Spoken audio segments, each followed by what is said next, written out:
So when, should you start sending your video? I know this is a question that's come up, and I've talked to both, college coaches, and I've talked to high school coaches, and I've talked to athletes about all this.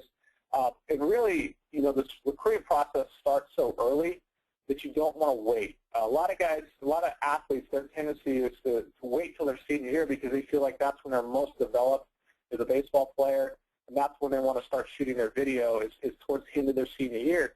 Unfortunately, that's just way too late in the process to even do this. So you really need to start early, like your freshman or sophomore year, to capture the video.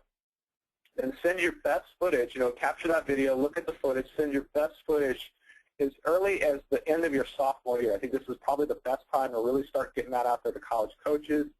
You've probably had enough time to develop your skills, and it's really the time where your coaches are, they're already starting to make some decisions by sophomore year.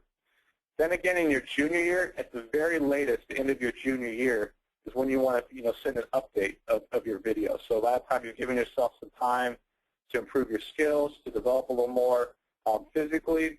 So this is a good time. And then at that time, you're going to probably be looking at, taking some visits, meeting with some coaches, maybe going to some prospect camps, etc. And then as you get into your senior year, ideally this is a time where you probably have a good idea of maybe what's going on with your recruiting. If you haven't started this early, then your senior year is definitely the time, as early as possible. Get this video done, whether it's in the fall, winter, spring, whatever. You got to get it done your senior year, and you've got to introduce yourself. So that's kind of the timeline with your videos.